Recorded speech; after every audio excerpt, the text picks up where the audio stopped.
sabe quando eu criei de entender necessidade de Cristo? Eu estudo bíblico bastante na célula do cursinho. Sim. E a gente estudava atributo de Deus.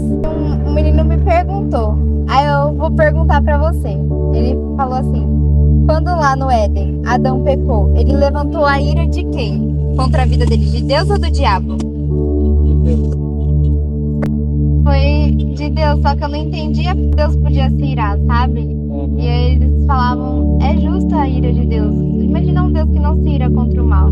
Ele seria ruim.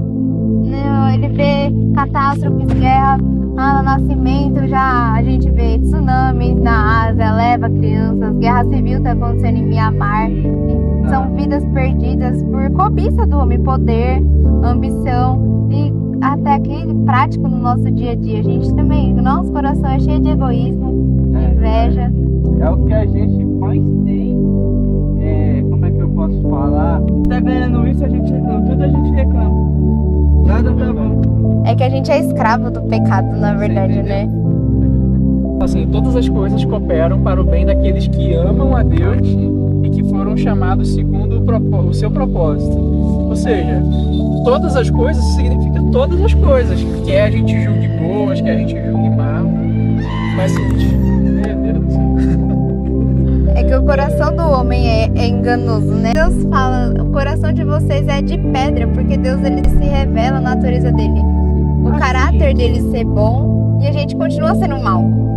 É que tem um espírito abatido diante de Deus, né? Porque tem gente que tem tanta soberba e é cheio de si, que é exatamente por isso que ele não se contenta com nada. É um contentamento. Paulo fala, né? Eu aprendi a estar contente, seja no excesso, em abundância, como também na escassez, porque ele viu que a nossa vida ela é ínfima comparada à glória que você tem de andar com Deus. Ele vai falar assim: tudo posso naquele que me fortalece. Essa parte muita gente usa assim: eu posso fazer tudo, então. Não, mas pelo contrário, Paulo está falando que a gente pode tudo, a gente pode passar necessidade, a gente pode ter as coisas, mas porque ele nos sustenta, a gente passa inteiro em todas elas. A gente passa. E o Salmos 23, né?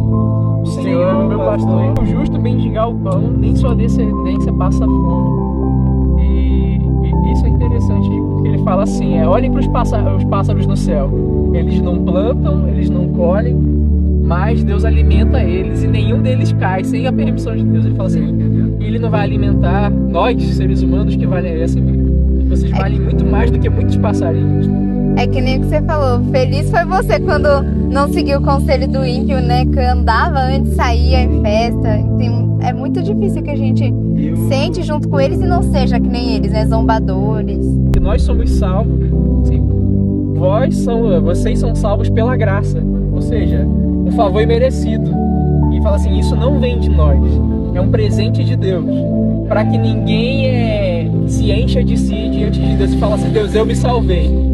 Mas ela vem por meio de Jesus Cristo. Assim. Fala assim: isso é em mim, mas aquele ramo que permanece em mim, esse dá muito fruto, porque sem mim vocês não podem fazer coisa alguma.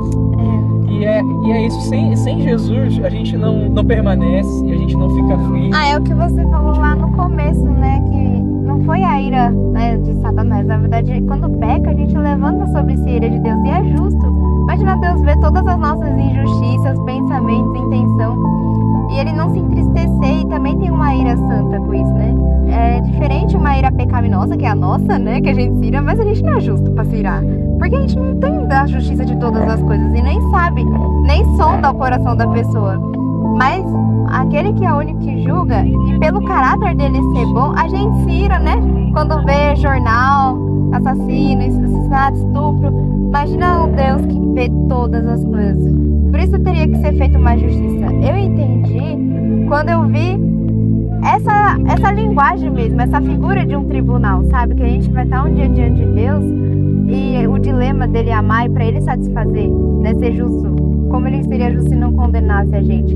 Ele condena o filho. Então ele derrama toda, quando fala Isaías, né? Ele foi moído, o Pai agradou moê-lo.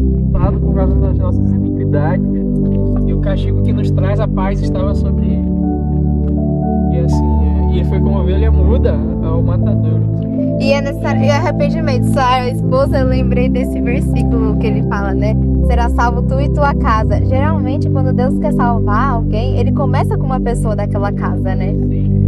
Que traz pra ele. E até testemunho, né? Ela testemunhava. Aí ficou na sua consciência também, né? Aí, ó.